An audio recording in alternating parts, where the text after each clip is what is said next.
kalau pada pertemuan sebelumnya kita sudah membahas rumus kosinus jumlah dan selisih, maka pada pertemuan ini kita akan membahas rumus sinus jumlah dan selisih, di mana kita punya sinus dari A plus B itu kita peroleh dengan rumus kosinus yang sudah ada.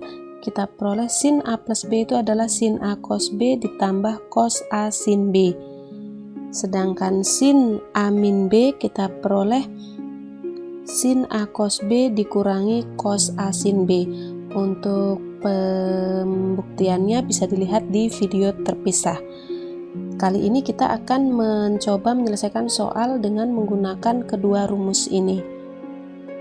Ya, contoh pertama diketahui sin A-nya itu 12/13, cos B-nya 3/5.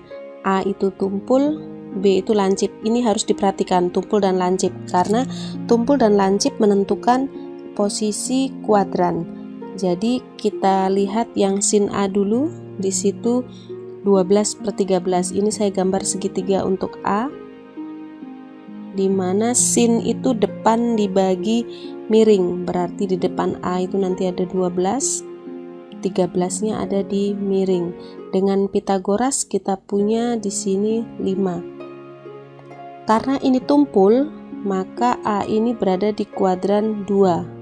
Segitiga kalau tumpul berada di kuadran 2. Kemudian cos B kita buat segitiga B, di sini ada B. Cos itu samping bagi miring, sampingnya B di sini 3, miringnya 5. Dengan Pitagoras di sini kita peroleh 4.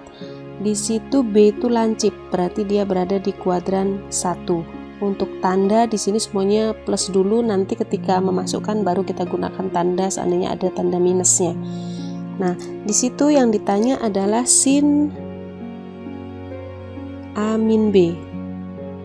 Sin A min B yang ditanya, padahal kita tahu sin A min B itu adalah sin A cos B dikurangi cos A sin B. Ini ketika kita bilang A, berarti yang kita harus lihat adalah segitiga A. Kalau B, berarti yang harus kita lihat adalah segitiga B. Sekarang kita lihat sin A.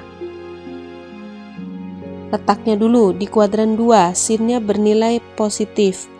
Sin itu depan bagi miring, berarti di sini 12/13.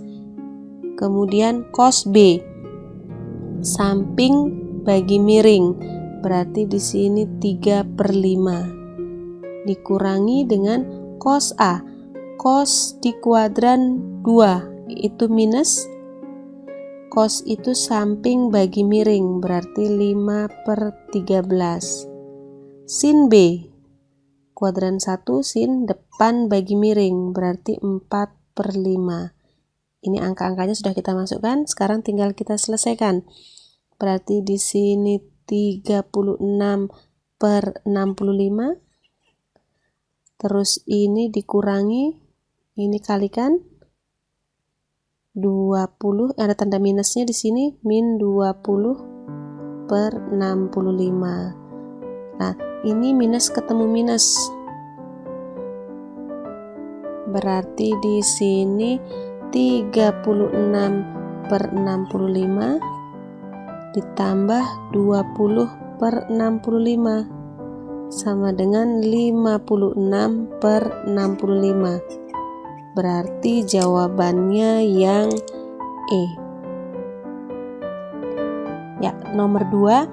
Sekarang kita lihat di sini sin A plus B itu 63/65.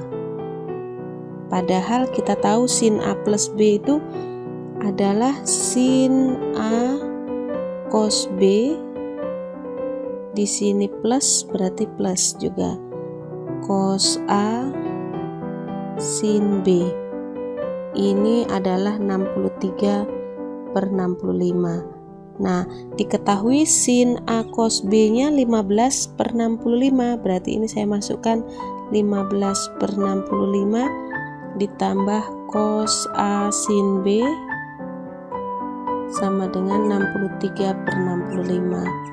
Kalau gitu cos A sin B nya langsung ketahuan ya, berarti ini pindah ke sana sebagai minus, berarti 63/65 ini minus 15/65, berarti dikurangi hasilnya 48/65, hasilnya berarti B.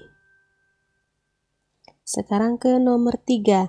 Soalnya seperti itu, kita gunakan ini sin X plus Y. Sin X plus Y ini sama dengan M plus 1/3.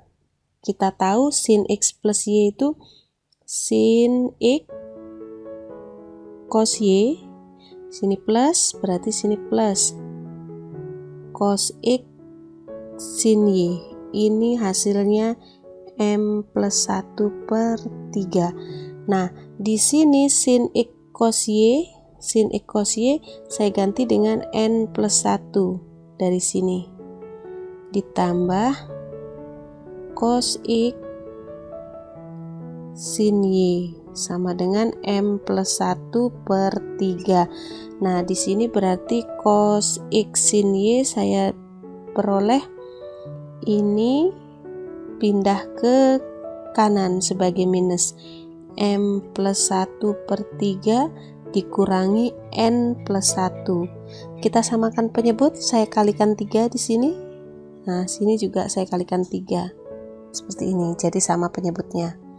Nah, ini berarti diperoleh M plus 1 min 3 N plus 1, karena sudah sama penyebutnya saya tulis seperti ini. Nah, ini adalah cos X sin Y.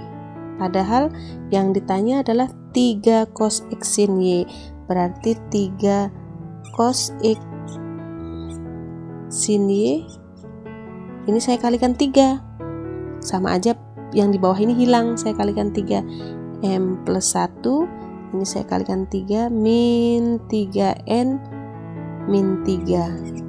Atau sama aja di sini dengan M min 3N min 2. M min 3N min 2, berarti jawabannya B. Nomor 4, soalnya seperti itu, bentuk sederhana dari sin 2A plus 3/5 cos 3A plus 2/5 ditambah cos 2A plus 3/5 sin 3A plus 2/5.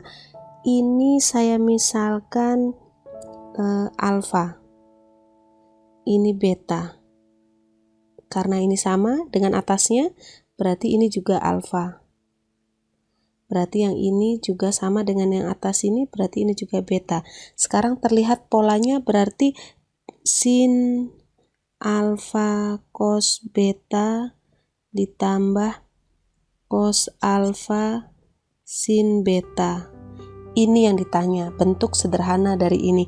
Padahal kita tahu bentuk ini nih, seperti ini adalah bentuk sin alfa plus beta. Jadi kalau ada sin alfa plus beta itu sama aja dengan sin alfa cos beta ditambah cos alfa sin beta. Berarti bentuk sederhana dari ini semua adalah sin alfa plus beta. Alfanya yang tadi berarti ini sama aja sin alfanya saya ganti ini 2A plus 3/5 ditambah beta, betanya 3A plus 2/5. Ternyata penyebutnya sudah sama, berarti tinggal dijumlah aja.